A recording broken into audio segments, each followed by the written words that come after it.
Join. তো তোমরা যারা ওয়েস্ট বেঙ্গল পাবলিক সার্ভিস কমিশনের মাধ্যমে পিএসসি ক্লার্কশিপের ফর্ম ফিল আপ করেছিলে, তো তার এক্সামের যে রিটেন টেস্ট আছে তার অ্যাডমিট কার্ড পাবলিশ হয়ে গেছে। তো এই ভিডিওতে দেখাবো কীভাবে তোমরা অ্যাডমিট কার্ডটি ডাউনলোড করবে। তো তার জন্য তোমাদের অফিসিয়াল ওয়েবসাইটে আসতে হবে, যার লিঙ্ক আমি ভিডিওর নিচে ডেসক্রিপশনে দিয়ে দেবো। ওখানে ক্লিক করে ডাইরেক্ট তোমরা সকলে এই পেজে চলে আসবে। আসার পরে এখানে তোমরা ডান পাশে একটা অপশন দেখতে পাচ্ছ, যেখানে অনেকগুলো অপশন আছে। তার মধ্যে এখানে দেখতে পাচ্ছ ডাউনলোড অ্যাডমিট কার্ড, এই অপশানটি ঠিক download admit card for written slash screening test. তো সিম্পলি এখানে ক্লিক করবে। ক্লিক করার পর এরকম একটা ইন্টারফেস আসবে, যেখানে দেখতে পাবে তোমরা clerkship examination part 1 2023 advertisement number 13/2023।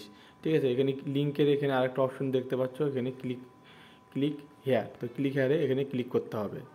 করার পরে নেক্সট পেজ আরেকটা এরকম আসবে, যেখানে এখানে তোমাকে ক্লিক করতে হবে ডাউনলোড অ্যাডমিট কার্ড।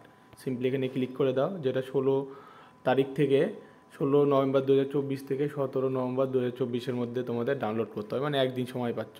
তো ওখানে ক্লিক করার পরে তারপরে এরকম নেক্সট পেজটা এরকম আসবে, অ্যাডমিট কার্ড ডাউনলোড উপরে লেখা থাকবে। তো এখানে তোমার কী হিসেবে ডাউনলোড করবে, তোমার নামের ফার্স্ট লেটার দিয়ে নাকি অ্যাপ্লিকেশন বা এনরোলমেন্ট নাম্বার দিয়ে। তো ফার্স্ট নেম হিসেবে দিলে ফার্স্ট নেম এখানে দিবে, তোমার নামের ফার্স্ট নেম, টাইটেলটা বাদে দিবে, ডেট অফ বার্থটা এখানে দিবে, ডেট মান্থ ইয়ার সিলেক্ট করে ডাউনলোড ক্লিক করলে অটোমেটিকলি তোমার যে অ্যাডমিট কার্ডটা রয়েছে এক্সামের সেটা ডাউনলোড হয়ে যাবে। তারপরে ওটা কালারিং প্রিন্ট আউট করে দেবে। এবার তার সঙ্গে আর কী কী ডকুমেন্টস লাগবে সেটাও তোমাদের বলে দিচ্ছি। তো দেখতে পাচ্ছ অন স্ক্রিনে এটি একজনের আমি অ্যাডমিট কার্ড ডাউনলোড করেছি, একটা ক্যান্ডিডেটের 16 তারিখে তার এক্সাম। এবং নিচের দিকে যদি চলে আসো ইনস্ট্রাকশনে, তোমরা এখানে দেখতে পারবে যে কী কী লাগবে। এখানে আমি তোমাদের দেখাচ্ছি। ডকুমেন্টস হিসেবে তো সকলেই যেন ভোটার কার্ড, প্যান কার্ড বা যে কোনো মাধ্যমিকের ফটো আইডি কার্ড হিসেবে যেগুলো গভর্নমেন্ট অথরাইজ রয়েছে সেগুলো নিয়ে যাবে।